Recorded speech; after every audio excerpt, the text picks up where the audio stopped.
नमस्ते future AI experts. हमारा परिचय नहीं हुआ है, बट डोंट वरी, ये साथ लंबा रहेगा।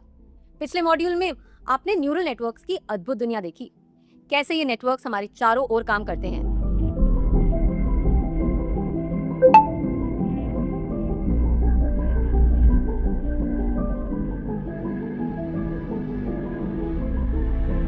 सोशल मीडिया पर हमारी पसंद पहचान रहे हैं, हॉस्पिटल्स में बीमारियां ढूंढ रहे हैं, फाइनेंशियल मार्केट्स में ट्रेंड समझ रहे हैं और हमारे देश की सीमाओं की निगरानी भी कर रहे हैं। हमने जाना कि न्यूरल नेटवर्क्स अब हमारे डिजिटल जीवन के साथी बन चुके हैं, हर गलती से सीखते हुए, हर अनुभव से इवॉल्व होते हुए। लेकिन क्या न्यूरल नेटवर्क्स हमेशा सही होते हैं? क्या वो हर स्थिति में इंसानों की तरह सोच और समझ सकते हैं? क्या उनकी लर्निंग भी कभी गलती कर सकती है, जैसे हमारी और आपकी करती है?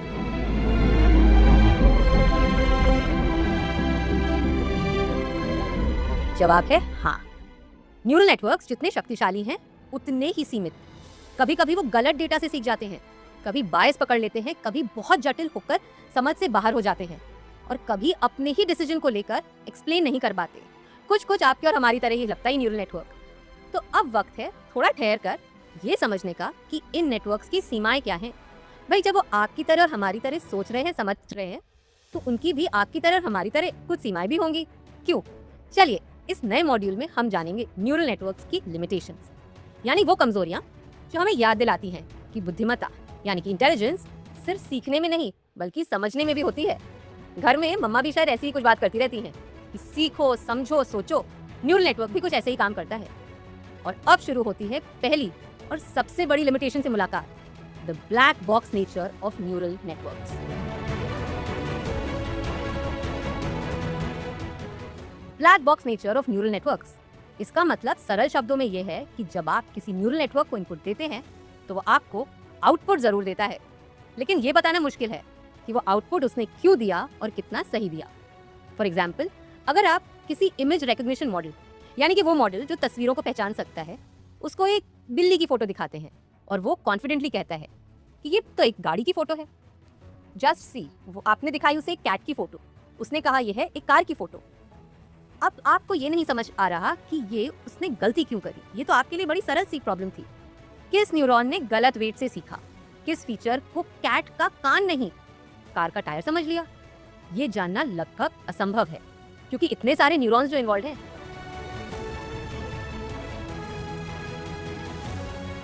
इसलिए कहा जाता है neural networks are powerful but equally mysterious. जी हाँ, कुछ भूल भुलैया के जैसे ही हैं हमारे न्यूरल नेटवर्क्स भी। कहाँ क्या हो रहा है पहचानना इतना आसान नहीं है। जब आपके मॉडल में ऐसे फीचर्स होते हैं जिन्हें इंसान समझ सकता है, जैसे आपकी लंबाई, आपका वजन, आपकी त्वचा का रंग, प्राइस, इनकम, आपकी तनख्वाह, तो हम देख सकते हैं कि गलती कहाँ हुई। लेकिन न्यूरल नेटवर्क में कई बार लाखों हिडन कनेक्शंस और एब्स्ट्रैक्ट फीचर्स होते हैं जो किसी ह्यूमन लॉजिक से सीधे मेल नहीं खाते। इसलिए ये सिस्टम एक ब्लैक बॉक्स जैसा बन जाता है, जहां अंदर क्या चल रहा है ये साफ नहीं दिखता, और दिख भी जाए तो फिर इतनी आसानी से समझ में नहीं आता। अब सोचिए, अगर कोई सिस्टम ऐसा निर्णय ले ले जो इंसान के जीवन को प्रभावित करे, तो क्या सिर्फ कंप्यूटर ने कहा इसलिए हमने ऐसा करा, ये कहना संभव होगा? क्या ये सही होगा कि हमने एक कंप्यूटर से कोई प्रश्न पूछा और उसने हमें कोई उत्तर दिया, असल में वो उत्तर सही नहीं है, पर हमने उसे मान लिया क्योंकि वो कंप्यूटर से आया है और हमने उसके आगे के कदम उठा लिए? ये तो किसी की जिंदगी पर भी प्रभाव डाल सकता है। उदाहरण के लिए, बैंकिंग सेक्टर में कई संस्थान न्यूरल नेटवर्क्स का प्रयोग नहीं करते। अब आप कहेंगे कि भाई लोन एलिजिबिलिटी है, क्रेडिट स्कोर तय करना है, कर लो न्यूरल नेटवर्क्स का प्रयोग। समझते हैं क्यों? क्योंकि अगर किसी कस्टमर का लोन रिजेक्ट हो जाए तो बैंक को ये समझाना पड़ेगा कि आखिर उसने ऐसा क्यों किया। सिर्फ इतना उत्तर देने से काफी नहीं होगा कि कंप्यूटर ने मना करा इसलिए हमने आपका लोन मना कर दिया, क्योंकि ग्राहक के लिए ये निर्णय अन्यायपूर्ण भी हो सकता है। उसे लग सकता है कि मेरे साथ गलत हुआ, इसलिए बैंक के पास एक ठोस उत्तर होना आवश्यक है। इसी तरह अगर कोई प्लेटफॉर्म जैसे फेसबुक या यूट्यूब किसी कस्टमर का अकाउंट डिलीट कर दे, तो उस यूजर को एक्सप्लेनेशन चाहिए कि ऐसा क्या हुआ जो मेरा अकाउंट ही डिलीट हो गया, कौन से रूल्स को तोड़ा, कौन सा पैटर्न डिटेक्ट हुआ। वो सिर्फ इतना कह दे कि एआई ने कहा, ये पर्याप्त नहीं होगा, और ये सुनकर जो फेसबुक या यूट्यूब का यूजर है वो भी संतुष्ट नहीं होगा। अब सोचिए, अगर किसी सीईओ को न्यूरल नेटवर्क ये सलाह दे दे कि आपको फलाना फलाना कंपनी खरीद लेनी चाहिए या ये प्रोडक्ट अपनी कंपनी में बंद कर दीजिए, तो क्या वो बिना कारण समझे, बिना रिसर्च करे, बिना अपने लोगों की सलाह लिए करोड़ों रुपए का निर्णय ले लेगा? बिल्कुल नहीं। यानी जहां इंटरप्रेटेबिलिटी जरूरी है, वहां न्यूरल नेटवर्क्स अब भी उतने भरोसेमंद नहीं माने जाते हैं। डिसीजन ट्रीज या रिग्रेशन मॉडल्स जैसे मशीन लर्निंग एल्गोरिदम्स इंसान की तरह लॉजिक दिखा सकते हैं। मान लीजिए कोई वेरिएबल ए है, वो बढ़ा तो बी घटा, लेकिन न्यूरल नेटवर्क्स ये इतनी सफाई से नहीं बता सकते कि उन्होंने कोई निर्णय लिया तो कैसे लिया, क्यों लिया और क्या सोच थी। इसलिए न्यूरल नेटवर्क्स की सबसे बड़ी कमजोरी यही है, वो सोच तो सकते हैं पर अपनी सोच को आपको समझा नहीं सकते, वो अपनी सोच को व्यक्त नहीं कर सकते।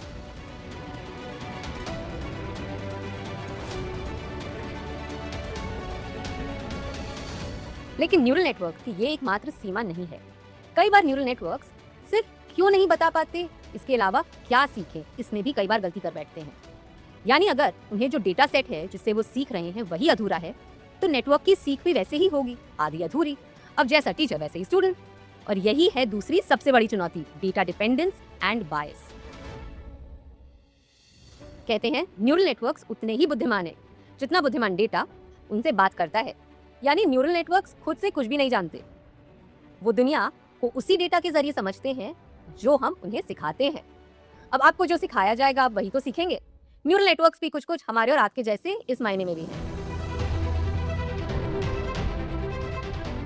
अगर डेटा सही है, विविध है और संतुलित है तो नेटवर्क भी शानदार परिणाम देगा।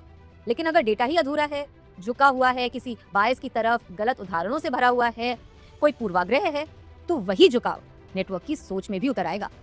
यही कहलाता है बायस इन डेटा, जिसको हम आम भाषा में कहते हैं पूर्वाग्रह।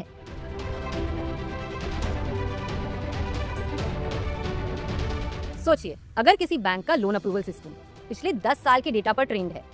अब आप कहेंगे पिछले 10 साल का पुराना डेटा वाजिब है कि अलाइन नहीं होगा, क्योंकि उस समय हो सकता है उस डेटा में अधिकतर मेल एप्लीकेंट्स को ही लोन मिला हो, जबकि फीमेल एप्लीकेंट्स को बहुत कम बार लोन मिले। तो भाई न्यूरल नेटवर्क ने उस समय तो सही समझा था। क्या समझा था? कि भाई पुरुष लोग जो लोन लेते हैं वो ज्यादा भरोसेमंद बोरोवर होते हैं। ये बात शायद 10 साल पहले जब डेटा ट्रेन किया गया तब ट्रेनिंग भी सही थी, वो डेटा भी सही था, तो मॉडल का जो प्रिडिक्शन है वो भी सही होगा। लेकिन आज के तात्पर्य में क्योंकि वो डेटा अपडेट नहीं हुआ, इसलिए उस मॉडल का जो प्रिडिक्शन है, जो उत्तर है, वो बायस्ड हो सकता है, वो पुरुषों की तरफ झुक सकता है, भले ही जो महिला एप्लीकेंट है उसकी फाइनेंशियल हिस्ट्री कितनी भी सही हो। यानी गलती नेटवर्क की नहीं थी, क्योंकि उसने तो जिस डेटा पे ट्रेन किया था उसने वही बोला, लेकिन परिणाम फिर भी कुछ मनचाहा नहीं मिला। ऐसा बायस कई रूप में देखा जा सकता है, जेंडर बायस, लैंग्वेज बायस या ज्योग्राफिक बायस।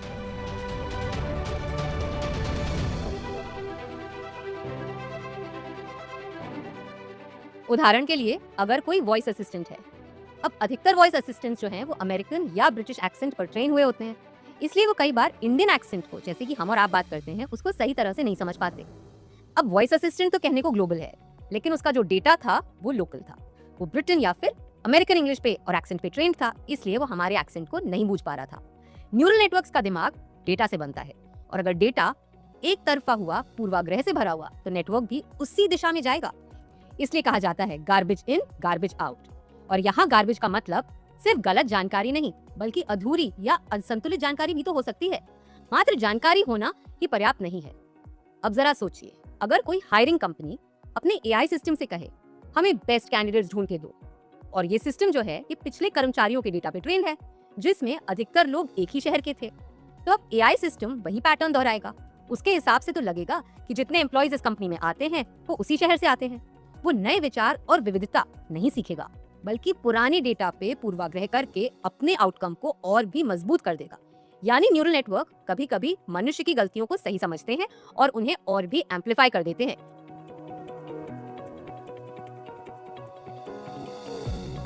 क्योंकि उन्होंने तो वही डेटा देखा जो मनुष्य ने बनाया।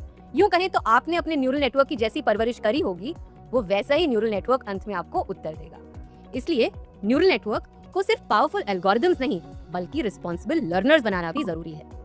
उनके लिए डेटा को साफ करना होता है, संतुलित करना होता है और बायसेस की जानकारी भी करनी चाहिए। ये सब उतना ही महत्वपूर्ण है जितना मॉडल का आर्किटेक्चर और मॉडल का खुद सही से काम करना। लेकिन कहानी अभी खत्म नहीं हुई है, क्योंकि न्यूरल नेटवर्क्स की एक और बहुत बड़ी सीमा है, जो न बायस से जुड़ी है न डेटा से जुड़ी है। ये जुड़ी है ऊर्जा से। जी हाँ, एनर्जी कंजम्पशन से। अब आप कहेंगे न्यूरल नेटवर्क्स में ऊर्जा कहाँ से आ गई? देखिए भाई, न्यूरल नेटवर्क्स जितने अद्भुत हैं उतने ही अभाव में हैं। डेटा का अभाव, जितना डेटा दीजिए उतने खुश। पावर का अभाव, जितनी ऊर्जा दीजिए जितनी एनर्जी आप उन्हें देंगे, न्यूरल नेटवर्क्स उतनी देर तक खुद को ट्रेन करेगा और रिफाइन करेगा। जब कोई न्यूरल नेटवर्क ट्रेन होता है तो यह वैसा नहीं होता जैसे किसी स्टूडेंट को किताब पढ़कर सिखा दिया जाए। ये ऐसा होता है जैसे लाखों किताबें एक साथ पढ़वाई जा रही हैं, एक पैरेलल प्रोसेस चल रहा है, हर शब्द पर चर्चा हो रही है, हर गलती पर बार बार रिवीजन किया जा रहा है, वो भी करोड़ों बार, कई बार उससे भी ज्यादा। इसी सीखने की प्रक्रिया में न्यूरल नेटवर्क को हर इनपुट के लिए वेट्स और बायसेस को एडजस्ट करना होता है, हर बार एरर कैलकुलेट करना होता है और फिर बैक प्रोपगेशन से उन्हें फाइन ट्यून करना होता है। ये सब तो आपने अपने पिछले मॉड्यूल में सीखा ही होगा। अब सोचिए, अगर आपके पास लाखों इमेजेस हैं, करोड़ों वाक्य हैं, अरबों डेटा पॉइंट्स हैं, शब्द हैं, तर्क हैं, तथ्य हैं, तो ये ट्रेनिंग कितनी बड़ी होगी।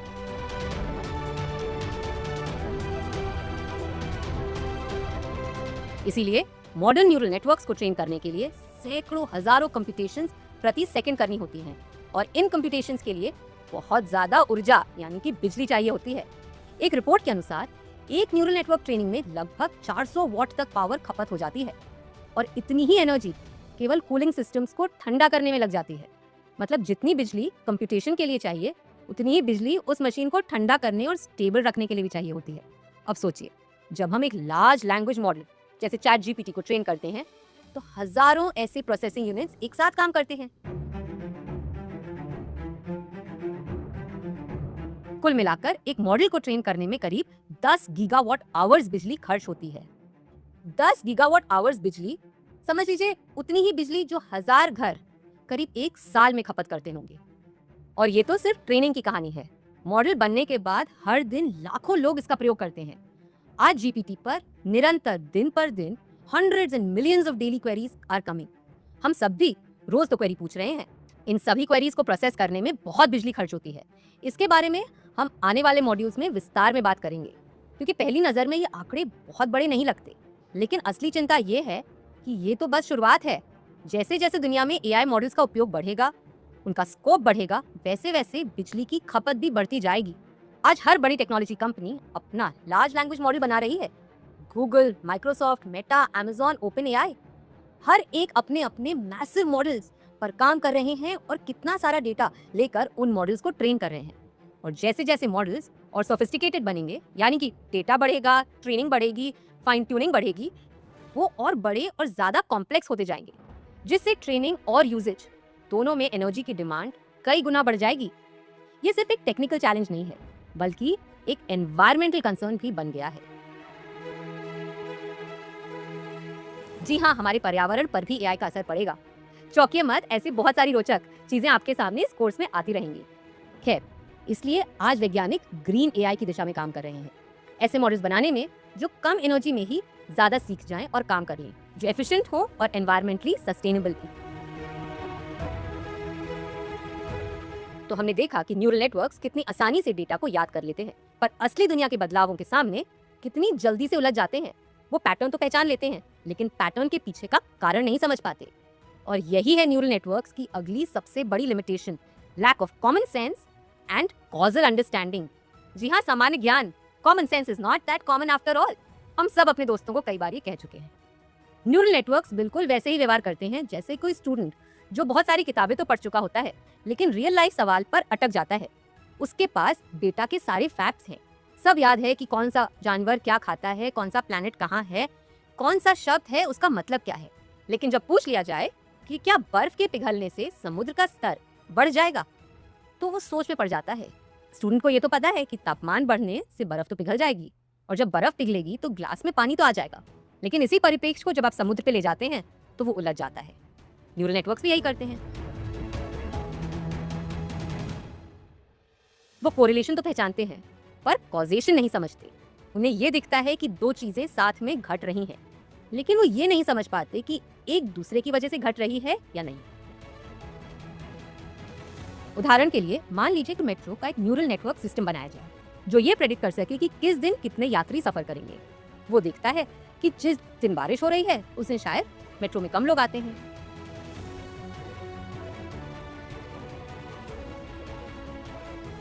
अब नेटवर्क ये मान लेता है कि बारिश के कारण लोग कम आते हैं, यानी कि कम लोगों के आने का कारण बारिश है। लेकिन अगर हम उसे आपकी और हमारी नजर से देखें तो वजह कई और भी हो सकती हैं। जैसे उस दिन शायद कॉलेजेस में एग्जाम थे, या फिर किसी इलाके में बिजली गुल थी, या फिर किसी बात की छुट्टी थी जिसके कारण मेट्रो में कम लोग आए। बारिश और लोगों के आने के बीच कोरिलेशन है, पर जरूरी नहीं कि एक दूसरे का कारण हो। जरूरी नहीं कि जिस दिन लोग कम आए उस दिन बारिश ही हुई हो। न्यूरल नेटवर्क्स ये डिस्टिंक्शन नहीं समझते। वो देखते हैं बारिश बढ़ी तो मेट्रो में लोग घटे, और उसी पैटर्न को यूनिवर्सल ट्रूथ यानी कि परम सत्य मान बैठते हैं। लेकिन इंसान समझता है कि कभी कभी दो घटनाएं साथ होती हैं, पर एक दूसरे की वजह से नहीं होती, कोई और वजह भी हो सकती है। इसी कारण से कहा जाता है AI may see the pattern but not the reason। यही न्यूरल नेटवर्क्स की सबसे बड़ी बाधा है, कॉमन सेंस का अभाव। वे रीजन नहीं समझते, बस पैटर्न देखते हैं। इसलिए साइंटिस्ट जब कॉजल AI पर काम कर रहे हैं, ऐसे सिस्टम्स जो कॉज एंड इफेक्ट को समझे, सिर्फ डेटा नहीं कॉन्टेक्स्ट का भी प्रयोग कर रहे हैं अपनी रिसर्च में। क्योंकि बिना कारण समझे कोई भी इंटेलिजेंस अधूरी रहती है। यूं कहें तो बुद्धिमान से समझदारी के सफर में अनुभव का एक क्रिटिकल रोल होता है। न्यूरल नेटवर्क्स ब्रिलियंट इमिटेटर्स हैं, लेकिन अभी थिंकर्स नहीं बन पाए हैं। वो जानते तो हैं कि क्या होता है, पर ये नहीं जानते कि ऐसा क्यों होता है।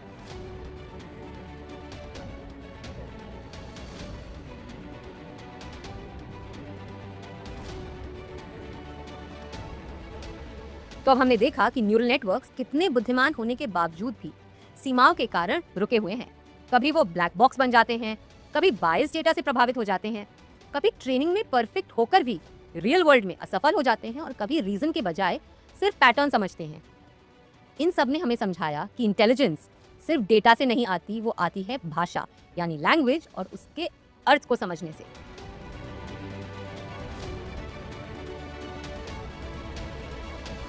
और यही हमारी अगली मंजिल है। अब हम प्रवेश करेंगे उस दुनिया में जहां मशीनें शब्द को समझेंगी और अर्थ निकालेंगी, और इंसान की तरह बातचीत करना भी सीख जाएंगी। हम जानेंगे कि चैट GPT जैसी मशीनें कैसे भाषा के जरिए सोचने और बोलने लगेंगी। तो तैयार हो जाइए, अब हम डेटा से संवाद की ओर बढ़ रहे हैं। यूं कहें तो बुद्धिमानी से समझदारी की यात्रा पर निकल रहे हैं।